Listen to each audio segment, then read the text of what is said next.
Let me ask you a question. What is the difference between a dream and a plan?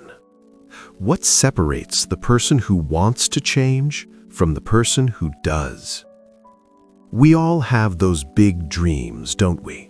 That vision of a better, stronger, more successful version of ourselves.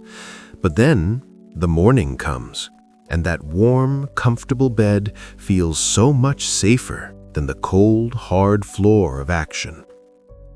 We say, 5 more minutes. We say, I'll start tomorrow. We say, I'm just not motivated today. This is a story about a boy who was the king of tomorrow. But it is also a story about how he learned a secret so simple and so powerful that it changed his entire life. It's the secret of how small habits can build a great life. Once, in a small, dusty village, there lived a young man named Raju. Raju was a dreamer. He had a bright, quick mind, and his dreams were bigger than the sky. But his habits were lazier than a buffalo on a hot afternoon. Every single morning, it was the same battle. His mother would shout from the courtyard, "Raju, get up! The sun is already frying the earth!" And Raju, from under his blanket, would mumble, "Yes, Ma, just 5 more minutes." And that 5 more minutes would quietly become another hour. Does this sound familiar? Raju admired success. He truly did. He would look at the successful people in the nearby town, the shop owners counting their money, the teachers respected by all, even the constable who walked with such pride in his clean, pressed uniform. Raju thought, I want that. I could be that. But he never stuck to anything. One day he would decide, that's it, I will exercise. And the next day he would skip it. One day he would make a big, beautiful plan to study, and the next day you would find him flying kites on the roof, his books gathering dust. Raju had dreams, but he had 0 discipline.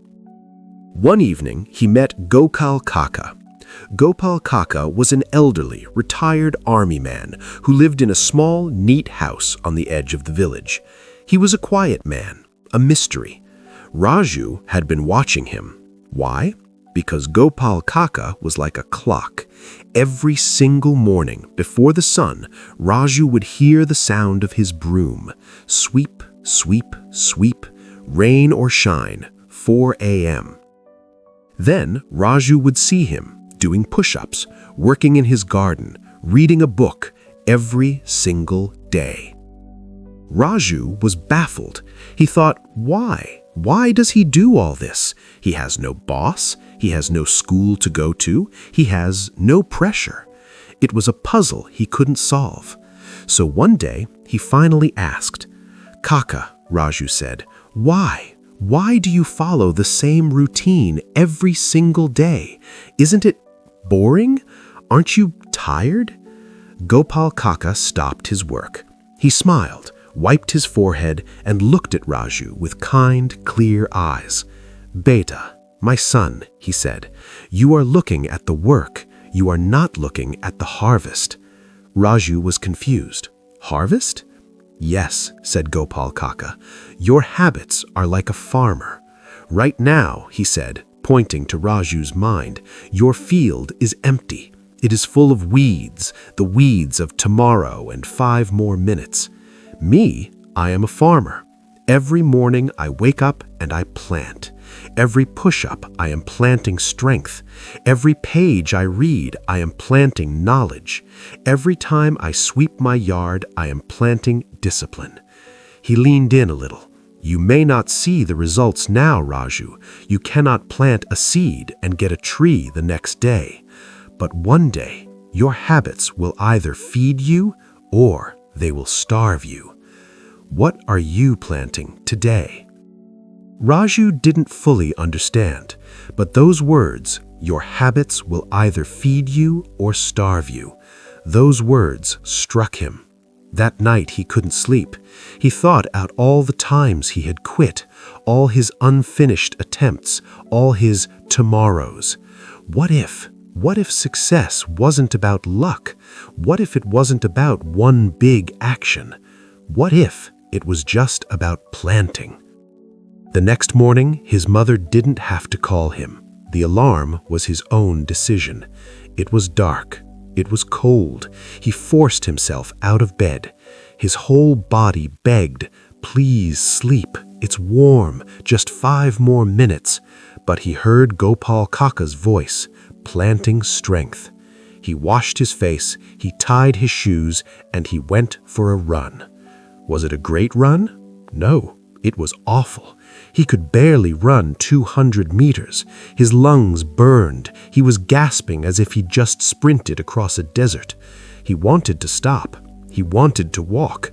He wanted to go home. But he didn't stop. He kept going. Day 2, he ran again. Day 3, he ran again. It hurt. By day 7, his legs still ached, but he noticed something new. He felt stronger. He had planted something. So he added another habit. Studying, he said, 1 hour every day. No excuses. He told no one. He announced nothing. He just showed up. He just planted. Months passed. The village didn't change. The sun still rose, but Raju was changing. One evening, he was resting under the banyan tree, and he found himself just smiling. His body felt lighter. His mind felt sharper. He had energy that lasted all day. He hadn't even noticed when the discipline had become natural. One of his old friends, Sonu, came up to him. "Raju," he asked, "is that you? What happened to you? You used to be the king of laziness." Raju laughed. "I didn't change in a day," Raju said.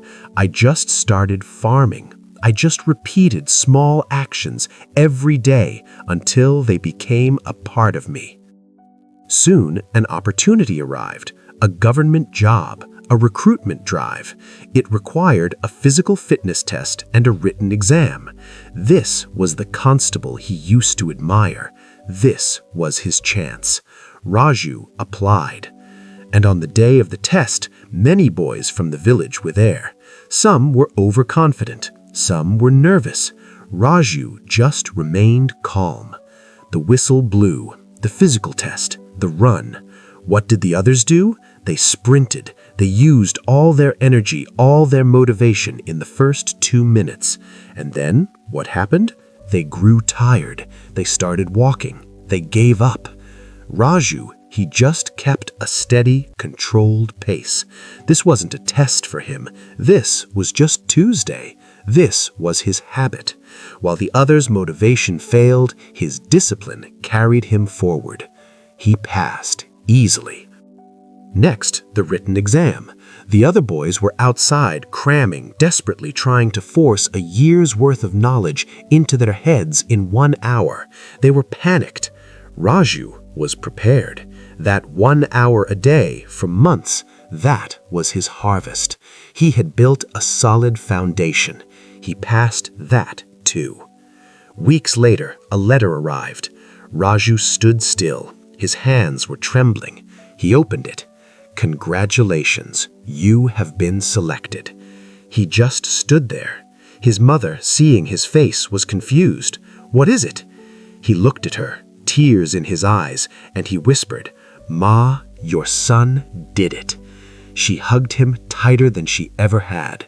The whole village celebrated. But the happiest person wasn't Raju, it was Gopal Kaka. "See, beta," he said, putting a proud hand on Raju's shoulder. "Motivation is the spark that starts the fire. But habit, discipline, that is the wood that keeps you warm when the nights get cold." My friend, we often think that big change requires big, dramatic effort, but that's a lie. Real, lasting transformation comes from small daily habits. Not once, not for a week, but day after day until they become who you are. So, what about you? You don't need to overhaul your entire life today. Just start. Start with one small habit. Walk for 10 minutes. Read 5 pages. Do 10 push-ups. Wake up just 15 minutes earlier. What is your one small habit? What are you going to plant today? Your habits will write your future. Choose them wisely.